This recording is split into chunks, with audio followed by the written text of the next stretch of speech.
Hello everyone, welcome to fucking Whack Comics. I'm here with David Yarden. How you going, man? G'day, how are you? I'm doing great, man. How's your con going? Yeah, it's been great. It was pretty busy yesterday. It's quieting down a bit today, but it was still pretty busy this morning, so it's been well. That's good, man. For people who don't know you, you're mainly a cover artist at Marvel, yeah? At the moment that I can talk about, yes, I'm a cover artist at Marvel.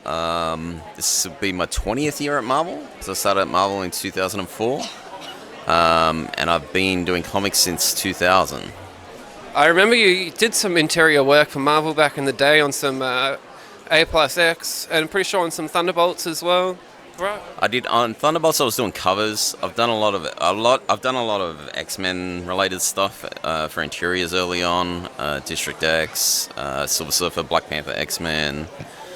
Yeah, quite a few. But I've sort of moved into doing covers. So I'm pencil, ink, and color. I am working on some sequentials at the moment, but I can't say what it is just yet. But yeah, I'm also doing several covers this month for Marvel. So. Do you prefer doing interiors or covers? There's pluses and minuses to both. Doing the interior is obviously a hard slog. Covers is a bit more variety. Yeah, there's pluses and minuses to both. So I know you're a big fan of your Copic markers. I see you always do your commissions with those, but when you do your covers, are you working traditionally or digitally? No, I'm generally I'll do my layouts sometimes digitally. In fact, I'm doing a lot of digital layouts, but I like drawing on paper, so it's always pencil, pen and ink. Sometimes I paint them. Sometimes I do use Copic markers. It really depends, but more traditional pen and ink is the stuff that I use on my published work covers. And then you obviously bring them to cons here to sell as well. Yeah, I've got some for sale. Some I want to keep. Yeah.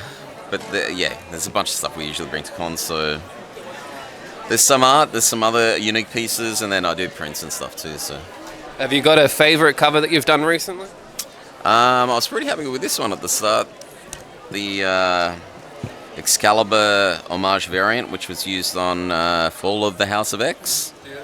Yeah, they asked me to do some homages as well. These are some of the VV ones that I've done.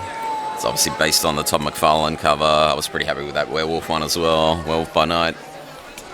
Do you like doing homages, or do they get a bit tiresome?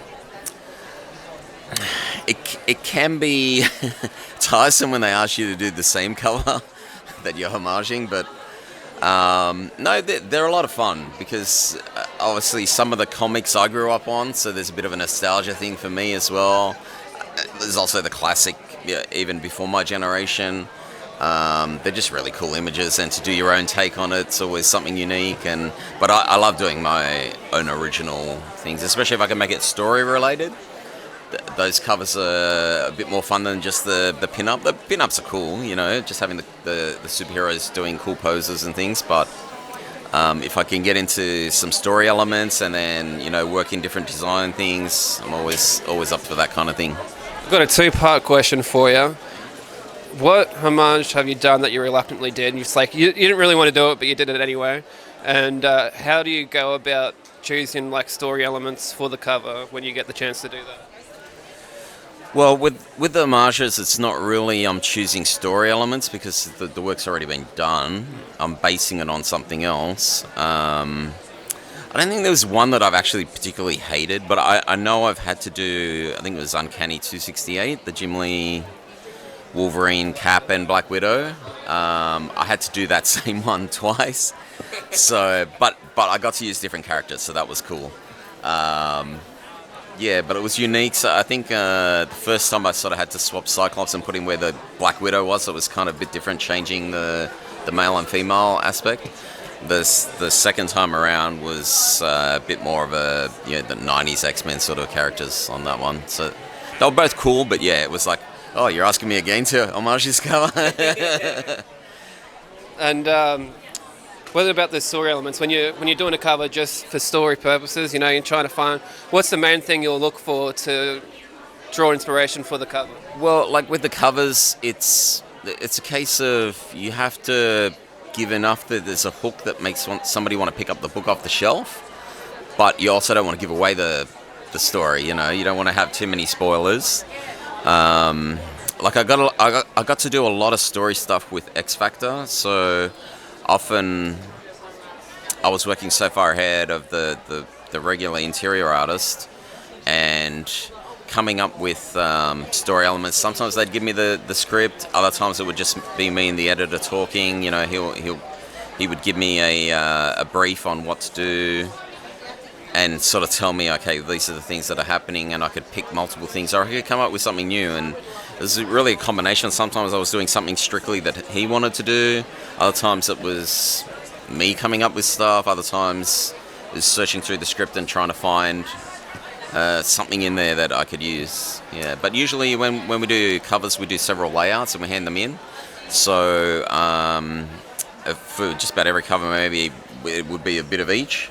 And then it would be up to the Marvel cover team of editors who choose this sort of stuff to select which one we're going with. So, as an Australian artist, how does the Australian comic book industry look like from your point of view? Well, there's not really an industry here. There's a strong Australian community of comic creators, but there's not a lot of people who are doing it full time. This is why I went overseas, because I wanted this as my full time job. And like the amount of publishers here is, you know, maybe one or two. There's not that many. Most people are self-publishing their own work. Maybe not always turning a profit, but they do it for the love of it, and it's the persistence and their drive to keep their books out there is definitely to be commended. It would be better if there was more of an industry here where there was like there's always talent, artistic talent out there, but it's whether they would move into, if there's no industry here, then they may not necessarily want to move into comics. They may go to games or animation or some other creative field where they can make a living out of it. So that's hopefully something that can change. There's becoming more and more of us now who are sort of working for the bigger American companies. There's some of us working in Europe. There's others maybe who are starting to move into the Asian market, you know. But it probably would take a bit of coordination of a few people coming together and putting something together that, you know, can sort of kickstart maybe an industry here, and build from there. But yeah, it's hard to do as like we're creating, and then you need other people who would do the sort of the business side of something like that. So yeah. We need like an Australian image to happen, you know. An Australian image, yeah. Just a bunch of Australians get together and start a company like they did over with Image. We could do it. Yeah, I mean, look, we got talent here, you know, but it's different people. Like when I started, there was nobody really in Australia doing it. I think Ashley Wood was in the industry already, and he was working with Todd McFarlane, but he was over in the States doing it. I think I got in, and then I think Ben Templesmith got in shortly after me, then John Somariva. Nicola was a few years after that, working for the Americans.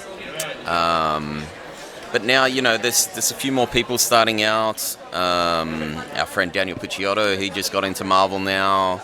So the more of us that there are in the industry, I guess there's, you know, and we've got writers like Tom Taylor, and, you know, so the more people we can get in the industry, the greater there is a chance of, you know, we could maybe put something together here and put it out, or inspire the next generation to do that as well. Yeah. That's perfect, man. Thank you so much for chatting with me today. I just got one little game to do with you before I let you go. Do you like games? Yes. So, well, Let's see what it is. I'm just gonna grab a piece of comic book page here. Okay. We're gonna make art out of art, is what I like to call it. So I'm gonna give you this page, and I'll give you 20 seconds to make a weapon for me out of that page. Make a weapon. You reckon you can do it? 20 seconds. You gotta be real quick. Yeah, okay, I guess. All right. Time starts now, go. Let's go, all right. I'm not sure what we're doing here, but we will. We've got to make it sharp, don't we? Let's see what we can do. I'm not sure what this is. A knife, I don't know. An axe. That's perfect, man. Some sort of cudgel. That looks like it could be a deadly weapon of sorts. You know, that looks like a stabby end, and that looks like a stabby end. You nailed it. Thanks so much, David. Have a good con, eh? All right, thank you.